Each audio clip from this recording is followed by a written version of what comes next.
Good morning. Hey, traders and investors. Todd Gordon. Welcome to TA Live. It's Wednesday, March 3rd. Hope you guys are doing well. Thanks for joining us. Got a good show. Sorry for being a couple minutes late. Kind of like back when I used to run the show. But yeah, doing well. Markets are, bouncy. The beginning of 2021 has certainly been interesting and filled with a lot of sort of side narratives and different things that don't necessarily have a direct impact on where the overall market's going. But we're continuing to see a rotation. I want to talk about that at the open. Show you some of the analysis I did on a CNBC segment yesterday about sort of the digital transformation of some online retailers, and I'll actually taking a little bit of the fundamentals and show you the debt that some of these companies are taking on to transform and adapt to the new COVID age. And news that Texas is dropping the mask mandate. We were chatting about that with the TA team because Bennett and Terry are in Texas, which is interesting. Our Governor Cuomo is in a bit of hot water here, and he seems to be the governor leading the COVID charge. We'll see what impact that, if anything, has. So I hope you guys are doing well, and let's sort of jump in. Bennett, I'll take the screen up top here, and what we're seeing here is a continued rotation. I'm actually a little surprised. So we had the big move up in interest rates, and that sort of pressured technology stocks, as we've talked a lot about here. The idea there is interest rates are going up, and the expectation that we're going to see big inflation with all the huge stimulus, fiscal stimulus that the government has pushed through, devaluing the dollar, going to get inflation.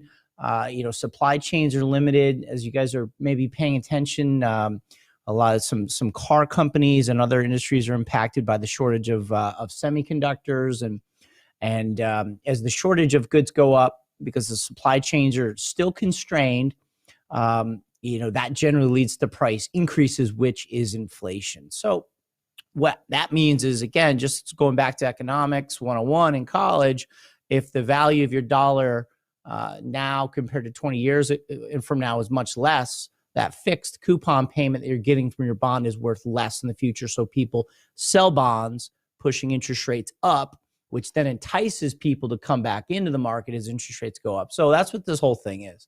But what was interesting is the whole rotation out of growth, which is, again, those stocks that are not making a lot of profits now, have the potential to make a lot of profits down the road, compared to value stocks, which are, they don't have a high volatility. They're established. Their costs are mostly fixed. Their revenues don't fluctuate that much. They're paying a dividend, and you know where you are with those companies. And the value, the whole thing that was going on there as well, if technology companies were paying an exorbitant PE with the promise of making money down the line, or the hopes of making money down the line, it becomes a tough argument to make with interest rates starting to go up, and you can start to make a little bit more on corporate and government fixed income instruments. So we are seeing this value rotation, even before we saw the move up in rates. So we have U.S. value here in green and the growth here in orange.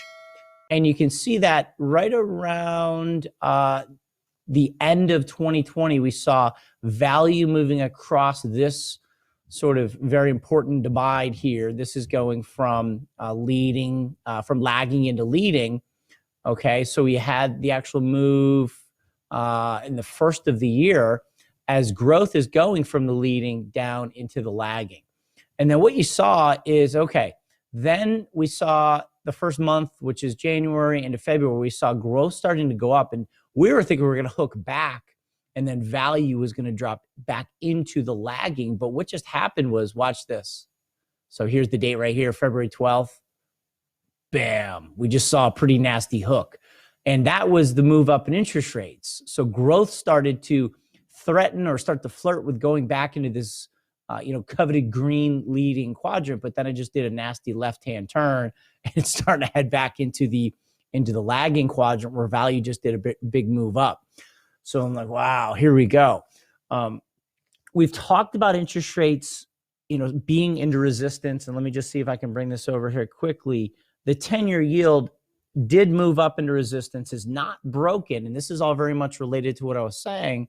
Everyone who's ever read a technical analysis book can see, like, look, support, broken, now offering resistance at about the 1.45% on that 10-year yield. And again, as those long-term yields are going up, that's indicative of inflation coming down the pike. On top of that, you have a 61% retracement that's sort of stacked inside of this former support that now offers resistance in the 10-year yield. So this is the weekly. Let's get down to a daily. And we've backed off. We spiked up to 1.6. We came down to 1.3, but now we're starting to get on our horse a little bit again. That sort of looks like just your traditional bull flag. So I'm like, oh boy, are we really going to see interest rates continue to go up? And are we really finally, after 10 years of this, more than that? I remember QE1, QE2, and they were saying, oh my God, we're going to have massive runaway inflation. Well, it's taken a decade to have that happen, which we had massive monetary stimulus, and now we're having massive fiscal stimulus. Are we starting to finally see it? I don't know. I don't believe it. I trust the trend. I mean, I think, again, it's hard to call the end of a 38-year downtrend in long-term U.S. Treasury yields. It's really hard to call the end of that. And I'm smart enough to know I'm not smart enough to call a 4-decade end of a trend. I'm watching. Okay, so digging more into this value growth, let's get inside of the value here. I'm going to pull up small cap value, medium cap value, and large cap value. And what's interesting here, and this is the weekly, so let's just sort of, let me just do this one sec. Tail styles. Oh yeah, I want to go up a little bit like that. There we go. Okay, so if we look at which of the value we're actually seeing leading, again, the further to the right you go, the more strength there is. And as we're sort of rotating these through over the last couple of months, the first one to go was mid caps, followed by small caps, and then large was in red back here. So this was in November, December, small and mids make the move. Finally, large cap just made the move here in January of this year. Started to get a little bit of a hook in small and mids. And then I want to show you what's going on here. Small value have really sort of distanced themselves from the pack. The further to the right you get and up to the top, the more 45-degree angle you're going, the more strength there is. So we have small cap and we have mid cap value. And again, let me just to underline this point, then I'm going to move on. Let me just throw mid cap growth and small cap growth right here. So here's small cap growth, here's small cap value.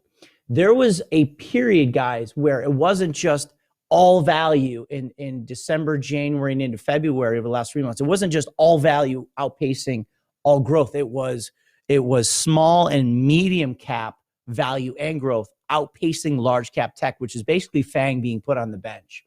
But you'll see that, okay, so now we have small cap growth starting to head lower. We have mid cap growth starting to head lower, but you have small cap value starting to hook. You've got mid cap, and I know it gets a little confusing here. Where's my mid cap value? Right here, that orange one that's highlighted. So you have mid cap value starting to hook up while mid cap growth is taking a dive. You have small cap value, which is furthest to the right. So this rotation is continuing to happen. Okay. So we got to watch this. Let's bring in the team here real quick. That's my mark, guys.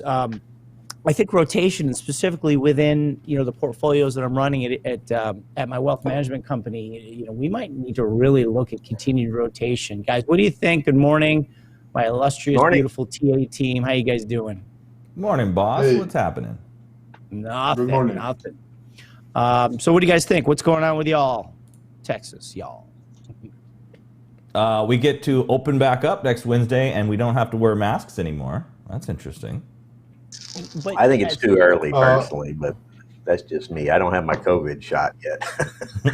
You don't have it, Terry? We are not old enough. All right, you know what? We're all internet friends here. I found a loophole, and I actually have an appointment tomorrow to get one. Oh, You're brave. I'm 6 feet. 209 pounds. My BMI is technically considered obese. And if you're obese, come on. if you're I hope y'all are laughing with me and not yeah, for sure. If your BMI is above 25 or 27, I should be at 6 feet. My wife was laughing. My wife will take any opportunity. Trish, can you hear me?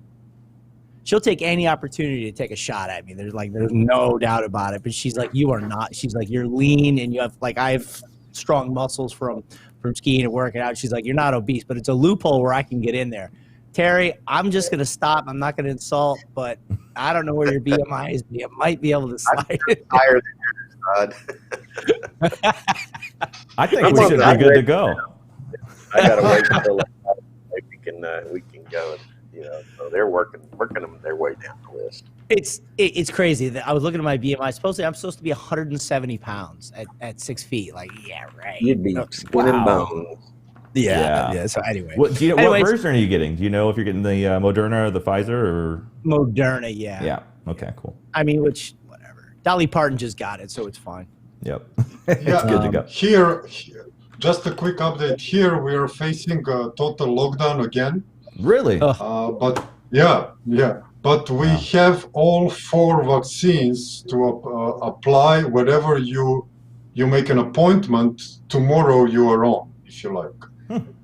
Okay. Can you imagine?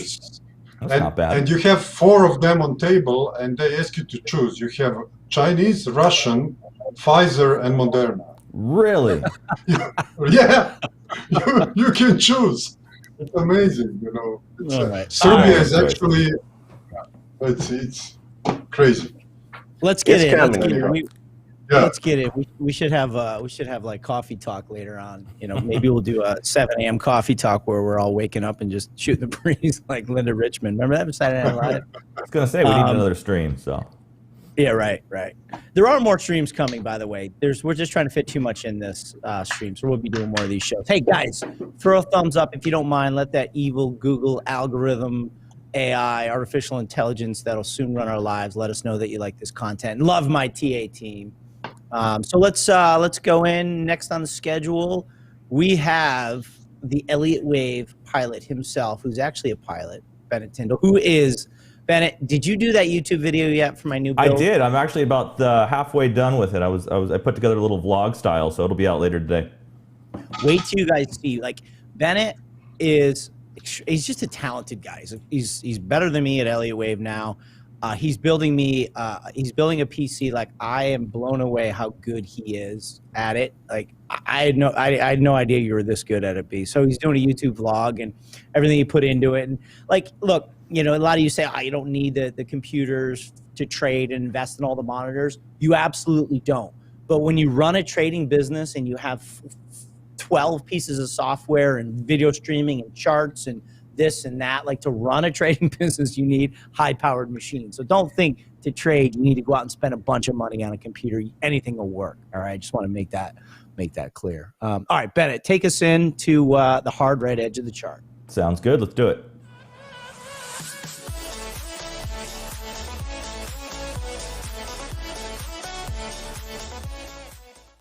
Good morning once again, YouTube. Thank you guys for tuning in. We do apologize for starting a few minutes late. Taking a look at the pre-market, you can see futures just rolled over. We've been looking for a corrective pullback. You guys know I've been after a 5-wave completion off the March low from last year, so the March 2020 COVID low. Let's go into the hard right edge using the Motive Wave platform. And what we're looking at so far is we've seen what I view as an initial directional wave. So we've established an initial move to the downside that's either a wave 1 or perhaps more conservatively an A wave position. We have either just completed kind of midway through 2 or B, or we're actually completed B into this morning, which is what you're seeing here in the pre-market. So let's dive into it. What we're going to do is we're going to focus in on price action that's essentially unfolded from the January 29th low into what we're seeing now. So taking you off of the daily down to the 1-hour chart for starters, you can see that yellow circle that I dropped on there for context. So we had an initial move from January 26th through January 29th, and that was a three-wave measured move correction. You can see equality between C versus A. So simply put, oftentimes you'll see corrective legs of the same degree exhibit equality. So if you were to measure the A wave here and project it from your B wave retracement, look for equality, and oftentimes you will see that as a support bounce. From there, we went into a very sharp five-wave advance, which you'll notice this trend channel here represents the 243 trend channel. This is an Elliott wave channeling technique, which when used with your upside fib levels can often give you fifth wave resistance. And you'll notice, I don't have the, let me go ahead and edit this really quick. I'm going to increase the size of this so you can get a better view. Perhaps we'll make it a brighter color. You'll notice we moved up into wave 3. That happened to be the upside, the upper boundaries of this particular trend channel. From there, we consolidate in either a three-wave move, or perhaps you can squeak a triangle out of that. Regardless, implications are the same. We then move north of our 3920 initial fib target. We kind of met upper resistance in the mid boundaries of the next stack of fib levels. That happened to give us a 3920 high, and you'll notice once again we had resistance just over this upside trend channel. From there, we can count an expanding leading diagonal. So this is kind of an expanding volatility position. It is absolutely valid to be counted as a leading expanding variety diagonal. Given that this is a leading diagonal, the 1, 3, and 5 positions can be 3 or 5 wave subdivisions. Unlike ending diagonals, where in the 1, 3, 5 positions you have to have 3 wave subdivisions. At the into the 23rd, we then enter a very sharp retracement, and this retracement was about a 78.6% retracement peak to trough of this decline. You'll notice that's where we ran into resistance right here in what I'm viewing as orange A of green 2 or green B. And from there, we have another three-wave move to the downside. You'll notice this three-wave move to the downside. Let's go down to a 15-minute chart to get a better view of what's going on here. The B wave took us just beyond the origin of A, but not quite a 1272 external retracement. From there, you'll notice yesterday's, or I should say the Monday, March 1st S&P price high was equality of orange C compared to orange A. So if you were to take a measurement of this A wave advance, project it from that B wave retracement, 3912, that's right around the area that we did see some resistance and started to move to the downside. Now, this could still be wave 4 and offering one final move to the upside, but looking at price action in the pre-market here, I don't quite think we'll get that. The trigger for continued downside in my view will be a cash session print south of 3861. But let's say we do open up north of 3861 and hold support and start to turn higher. That could call for wave 5 to retest the 78.6% retracement at around 3918 before proceeding lower. So I do think we're up against kind of a make or break zone for the indexes. There is a account that says this 5-wave move is already over, and essentially you can see the arrows assigning what would happen there. We would move wave 3 here, and in fact we can just do that together. We'd move wave 3 there. That would be a very short and abrupt 4th wave. We would move wave 5 there, thus anchoring orange C and green 2 or B, and calling for further downside. But for the time being, I'm going to go ahead and leave that as a possibility for one final push prior to moving lower. Now, the move that we see following a rejection of this resistance zone, I think will help determine whether or not we are looking at the larger wave 2 pullback that I've been advising as a possibility, or alternatively, this is simply a smaller intermediate degree wave 2 pullback, which could perhaps find support down near 3,700. But overall, as I mentioned last week, I do expect further downside in the markets. Over to the NASDAQ 100 has not seen nearly as significant of a recovery effort. You'll notice that off of the February 16th high, we have a nice 5-wave progression. Going into last Friday, we were looking for one final move lower with our members. We found support in the downside 5th wave fib zone. And now we have a move that can be viewed as either A or all of this B wave. You'll notice the resistance was right at about a 50% retracement of the decline, unlike the S&P, which saw a near 78% retracement. So obviously the selling pressure has been heavily focused in technology in the NASDAQ 100. This could, as mentioned with the S&P, still give us one opportunity to retest that zone, or alternatively, as seen in white, this is actually A, B, and C, thus completing the higher degree B wave and setting us up for further downside. Now, if that proves to be the case, and I move this B wave over to this price extreme, in my opinion, that's going to open up more of a 1-2 situation as opposed to an AB, which could spell for further downside. Now, longer term, I still remain bullish on the markets. I still think we have a long ways to go in the higher degree trend. So I think whatever pullback we see will be a buying opportunity for the longer term investors. Really quickly, I want to take a look at the 10-year yield before I let you guys get out of here. So what we've seen going into Monday, we were looking at a significant clustering of resistance for the US 10-year yield. And we had anticipated a pullback in the 10-year, thus offering equities a chance to recover. And if I take you, well, first of all, let me just walk you through this. Off of the March lows, if we were to take a Fibonacci measurement of this initial advance and project it from that 78% retracement, that happens to take you, equality of that move takes you to 1.6% in the 10-year. Interestingly enough, the leading diagonal that then followed 100% of that also happens to line up at the 1.59, 1.6 level.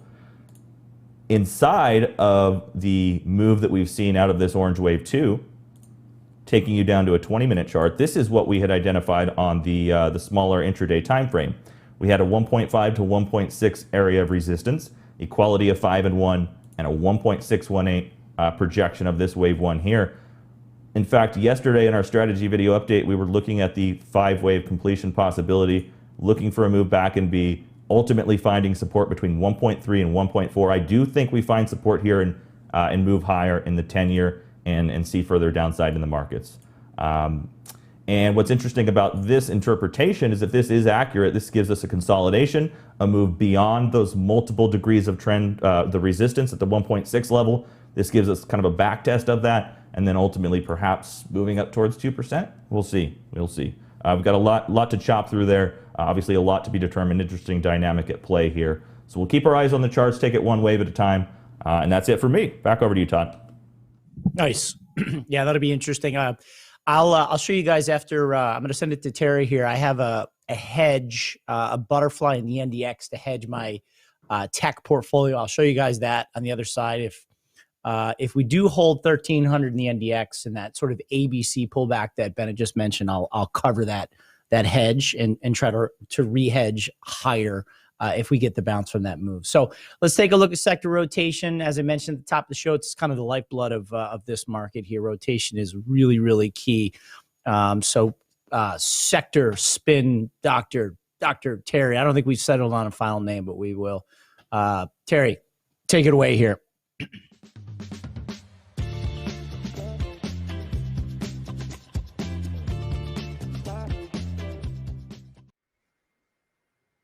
Hello, traders. I'm Terry Long here with your weekly sector focus. Let's take a look at last week's performance here of the index and sectors. Last week, the major indexes pulled back modestly. Well, that's a judgment call. From their all-time highs, the S&P fell 2.5%, while the NASDAQ declined just about 5%. The energy sector was the only sector with gains last week, and it was up a whopping 4.2%. Discretionary utilities and technologies were the worst performing last week. Now, Monday this week started off with a strong rebound to the upside, with the S&P rising 2.4% and the NASDAQ bouncing back up about 2.9%. On Tuesday, pre-market futures signaled the open to be flat to lower, but a mid-morning rally ensued, and we saw another attempt to reach up above 39.15 in the S&P. However, that early morning trading momentum faded, and both the S&P and NASDAQ ended the day lower, with the S&P falling 0.8% and the NASDAQ declining about 1.7%.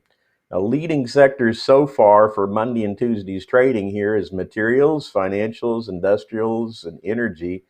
And here's tech and here's tech and communication just edging out above the S&P. We'll see how the rest of this week works out. Let's switch over here to our weekly rotation. Our leading sectors, number one is energy, followed by financials. Communications been moving up the list, so it sparked some interest here.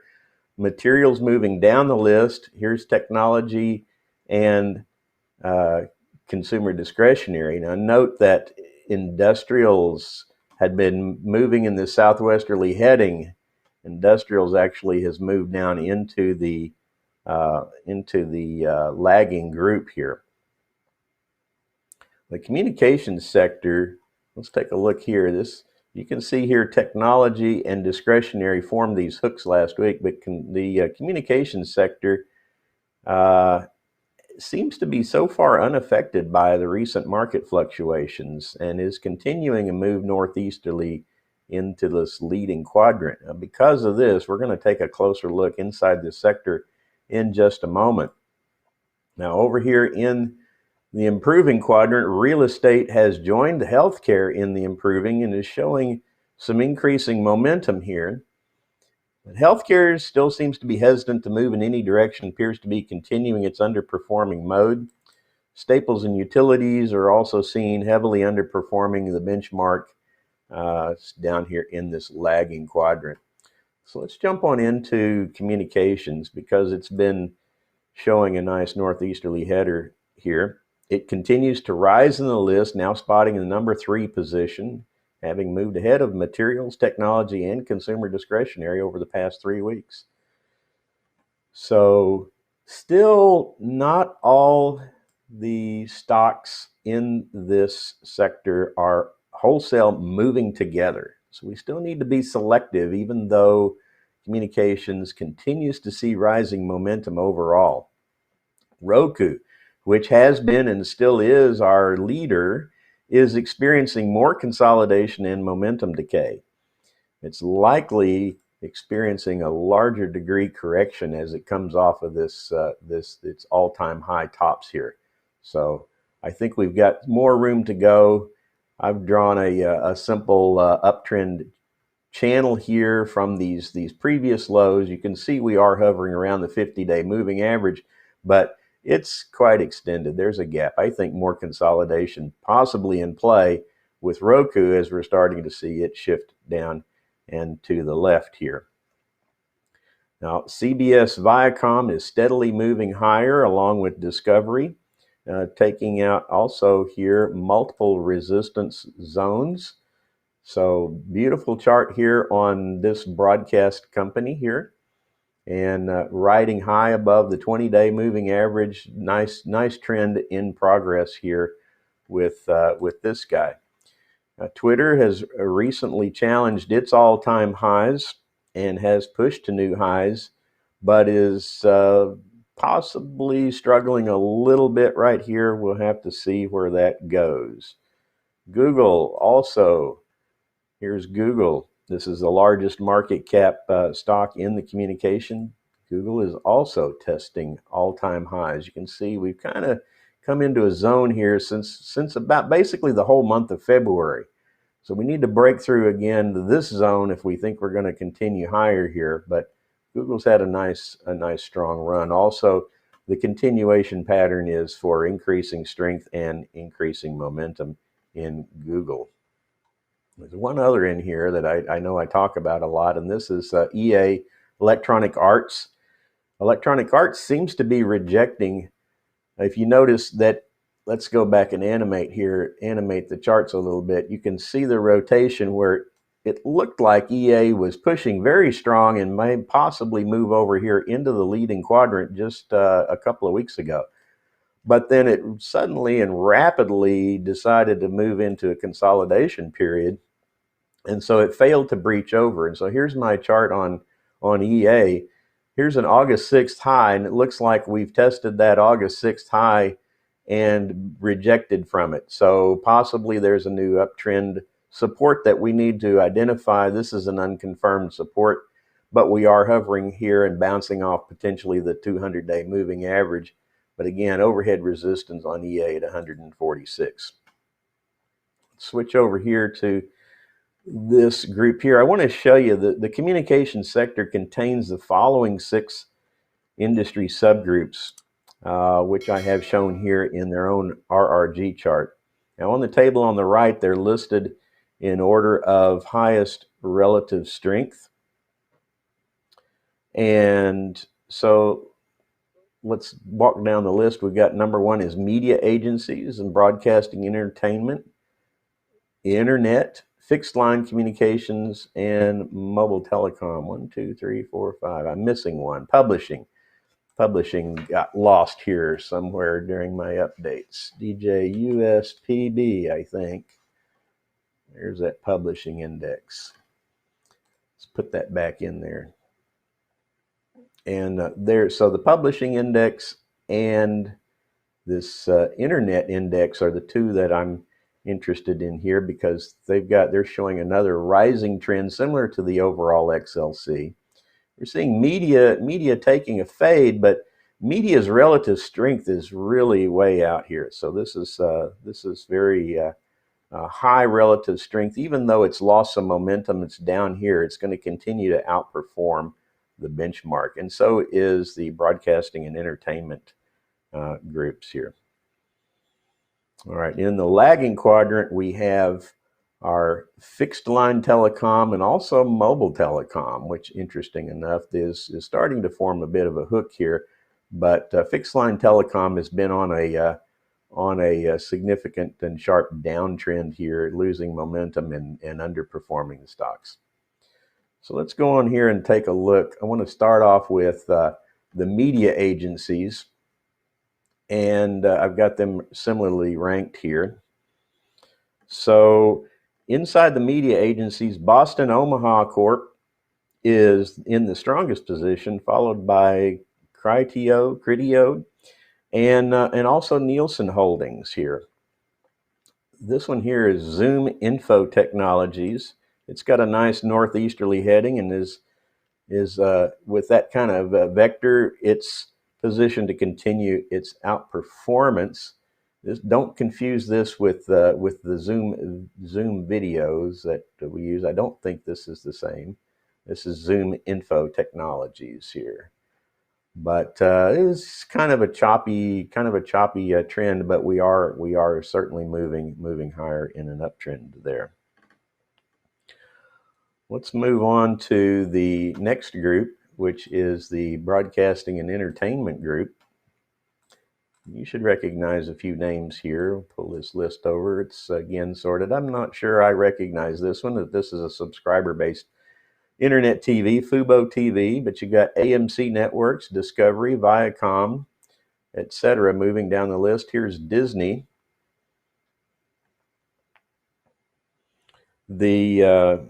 There's been some serious momentum decline here in Fubo, but it's still got a high relative strength.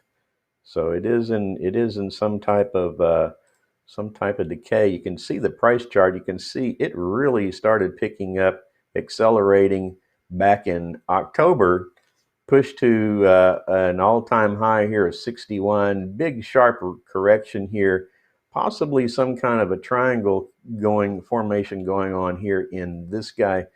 But again, on the upside, pushing back up above its 50-day moving average. So that one is a roller coaster ride right there for sure, but it is the number 1 stock in this particular industry group. Let's move on to the publishing group. I think that's my next one I want to talk about. So yeah, this group, I don't recognize too many names. I'm not familiar with many of these companies except for maybe the Zillow group, and you might recognize them from their online listings of real estate properties across the country. And so that's where they're at. This one here I'm not familiar with. Optimize RX is in the number 1 spot. Tech Target is number 2. Collectively, this group of publishing companies, whether they're electronic or traditional paper values such as New York Times, collectively the majority of this group is over here in the in the leading quadrant. So this has been this, you know, like I said, even in no matter what the markets are doing, we can always find opportunities with high quality stocks. And finally, this is the internet group, then probably has a lot more familiar names here. Let's get this list pulled up. This, such as, you got many names here, such as Baidu and Snap and TripAdvisor. Pinterest is in here. Here's Pinterest. Twitter down here, JCOM, Google, Activision, etc. So lots of names here. Again, the majority of this list is to the right of center, which means it's got higher relative strength than the benchmark. But there is a big collective group here on the left too. So be selective with your choices here. There's definitely internal rotation in this sector because you can see a lot of these vectors moving down while there's also some moving up. So be selective when you choose to make trades here. There are many potential opportunities I see, but I think I'm going to wait and see how this broader market correction plays out. Nevertheless, I'm going to keep a watch list of the strongest stocks that continue to outperform, especially if and when the market decides to take a pause. I'm going to leave it there, guys. Back to you, Todd. Okay, thanks, Terry. A couple interesting points that Terry made there. Roku, number one. I did take half profits on Roku. This was a tough one. I hate to give this one up. Bennett, I'll take the screen here real quickly if you don't mind. Roku is one of the biggest positions that I had in my retirement account, which is okay. So I didn't need to get over the 1 year mark for long-term capital gains. So I got 40 at 127, 20 shares at 160, sold half at 411. Here's the chart now, and as Terry said, rightfully so, that's sort of an impulsive looking move down there on the 195 minute. So we might be able to get Roku lower. The other one that I did cut a partial on is Zoom. Zoom just reported earnings. They blew them out. I have earnings here somewhere. I had them. Absolutely destroyed earnings. I might skip and move on from that. Is this Zoom? Yeah, here we go. So actual was 122.79 estimate. You can see the last 4 reports on Zoom have beat, but the chart is just the rotation, the theme that we're talking about. The chart is like, it's been a pretty good pullback in 4. We're giving it 1, 2. We had a pretty good move up there, and now we've just faded that move. So if you start to break back below 345, Zoom might be toasty. You might want to get out, and I will get out of there. So pretty key rotation there, and some stocks that were key beneficiaries of the stay-at-home technology COVID boom. So let's bring Alex in quickly. I know we're taking a lot of time here. We've got Bitcoin on the move. Alex has got a strong opinion on that. Alex, what's going on, brother? Yeah, lots of things. Let me take the screen and show you some few charts real quick. So let's start with the dollar index, and let's show just the current wave count. And if you see my screen, you will see the wave count we are holding for the move down to the 88 levels. But now we are challenging the resistance levels, and I think the second wave count we have is going to kick in, that rates is going to keep pushing up, as the Bennett explained, that we're going to see reversal in dollar index on the upside in the ABC. So moving quickly to gold and silver, which I know that everybody looks on, I think that the gold and silver will be the winner after this correction, because we might see Fed stepping in, and we might see actually a yield curve control or extension of duration on the longer extended parts of the curve. So I think that the gold, when the Fed step in and do a yield curve control, will be the winner for some time, because the Fed has to stabilize the rates to give the economy time to recover. Nobody needs higher rates in this environment, so they're going to face a pressure to do something about it. So I think gold, after this correction is finished, as well as silver, is the good play on the upside when we see the Fed stepping in. I think it's going to be in a few weeks when they have a Fed meeting. They will have to address this issue. And quickly, Bitcoin is still very well poised in the uptrend. I don't know, people are afraid Bitcoin will collapse and the other stuff. But as we see on the chart, I mean, look at these guys. This is a very well-defined uptrend. I still think we're going to see a pullback from here or a little bit upside down to this support level in this fourth wave, 33,000, and then back, because the next levels for the Bitcoin are 72, 75,000 when this correction in the fourth wave is over. So I think more upside on the Bitcoin. I do see a pullback soon, or it is already begin. We had a short position. We covered it with a little bit of profits because we saw that the pattern is changing. We are in a no man's land on a smaller time frame. But I think after this pullback in the fourth wave, which is very well visible, the trend is still up. We're going to finish around 72, 75,000. Then we're going to see a larger pullback, and then we go above 100,000. So that's the plan for now. The plan is still working. The wave count is still working. If you want to see the other cryptos, join me on the Crypto Lab tomorrow, where we go in depth in this Bitcoin, Ethereum, and some other cryptos chart. I will just add that the blockchain space is exploding. I mean, there, guys, is happening so many stuff. We are seeing some artwork keeping multiple prices up. We heard from one of our members buying some artwork, graphic artwork in cryptos for a couple of thousand. Now it's already worth $500,000. Can you imagine that, Todd? Are those the NFTs, the non-fungible tokens? Yeah, amazing. It's completely madness. Alex has got all kinds of stuff to tell you. Tomorrow, 9 a.m., same bat time, same bat channel. Actually, it's on the Trading Analysis YouTube channel, right? Yeah. Okay, so be sure to get over to Trading Analysis. Just get on our free email list. We maybe send you one email a week. Is that fair, guys? But I should be on you guys to be sending more emails. So it's not like we're going to spam you. Some guys just pound you every day with free emails. We don't do that. We try to get 1 or 2 a week. Is that fair, Bennett? Yeah. We're not hammering you with 3 to 5 emails a day like some services, but occasionally you do see 3 or 4. But it's always content that has a purpose. So Terry, Alex, and myself, we've been rotating through it. A lot of it's been well received. Good. So be sure to get on there, and you'll be alerted to upcoming events. So. All right, Bennett, I'll take it real quick here. Nice work. Actually, after I'm done, I got to head up to my parents' house. My dad wants help selling his Bitcoin. He wants to raise some money. He's held it for 3 years now.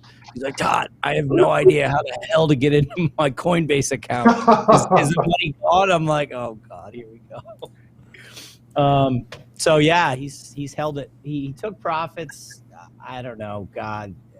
A year ago, we took half profits. He still has it, so he's like, I'm going to take some of this off. So, Alex, it's in line with what's that? This year's 1040 form has a question on the front page of the 1040, whether you traded, sold any crypto coins. They're Coinbase going public. I mean, they've got to disclose everything to the SEC. It's going to be that. So let's do this real quick. We're going to talk about it tomorrow. Bennett gave us this ABC sell-off right here in NASDAQ. We're gapping down. This is a really, really key zone. As I mentioned, I have a hedge on. I put an index butterfly hedge on. I'll show you the actual trade here in the NDX. I think it's in this account. Yep. So I put I'll go over to the Analyze tab in NDX. So it's a broken wing butterfly, which is the actual wings here. So the wings are different width from the body. So we're at 12.7. I'm short 4 at 12.7 in the NDX, long 2 at 12.9, and long 2 at 12.6.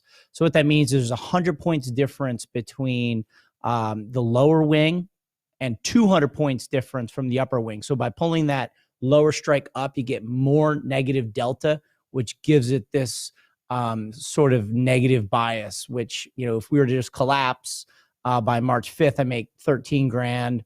If we pin 33 grand and my max loss is 6,100.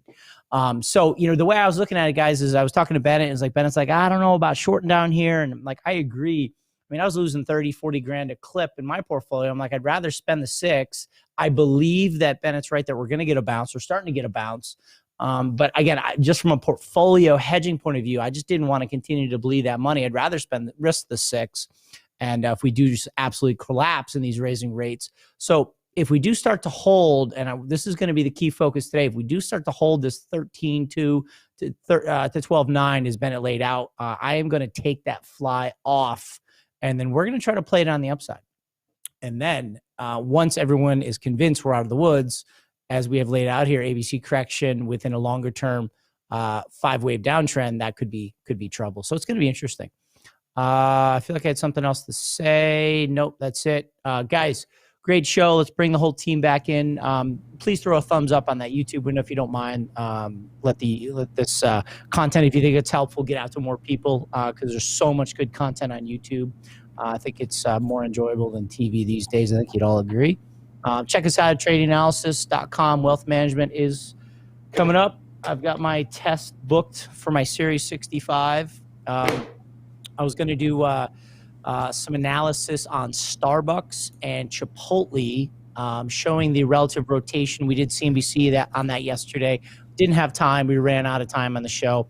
Starbucks has taken on a lot of debt, which is very, very interesting. Actually, negative shareholder equity, and going through the material here caused me to actually go into the Edgar site and pull out some SEC 10Q filings, and it's interesting. So I was going to show you how CMG had made the digital transformation successfully without taking on a lot of debt, which is why on relative rotation, CMG has done so well, where I think Starbucks has taken a lot of debt, gone through the digital transformation, but is lagging the S&P.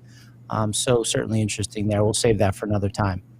So anyways, guys, TA team, great job. Closing thoughts, anybody? Just going to say, we were watching the pre-market futures. Everything was higher overnight. And suddenly, right around 8 o'clock, everything just rolled completely south and flat to lower. Yeah, that was a very sharp decline right before the market opened. I think quite unexpected. Looking at yields, yields took another jump up overnight and or early this morning, and I think that's what's pressuring the markets right now. Absolutely. I mean, you could actually throw like a NASDAQ futures chart on top of the 30-year bond or 10-year notes chart, and the correlation is really tight. So we're getting back into that correlation. So you can say that stock indexes and interest rates are inversely correlated, and stocks and bonds are now directly correlated. Yeah. It's interesting. It's going to be a theme for some time, I think. I think so. I think it's been that way for 40 years. Yeah. I think you know, everyone says but stocks and bonds have been trading inversely. Interest rates have been dropping since I've been out of diapers, and stocks have been rising. Yeah, I'm very curious when the Fed is going to step in and what is their level of tolerance. So I think that will be the key here in this type of a closed COVID economy. So I think Fed is already prepared. So just a question where they're going to fire again. Got it. All right, guys. So thanks. Appreciate it. Great job, Terry, Alex, and Bennett. And we'll see you guys. Members webinar starts in 20 minutes of trading analysis. Come check us out. All good things. So, guys, thanks again for spending your Wednesday morning. I appreciate it very much. We'll see you either at trading analysis or you have to wait till next Wednesday. Have a good week, y'all. Take care. See ya. Bye, guys.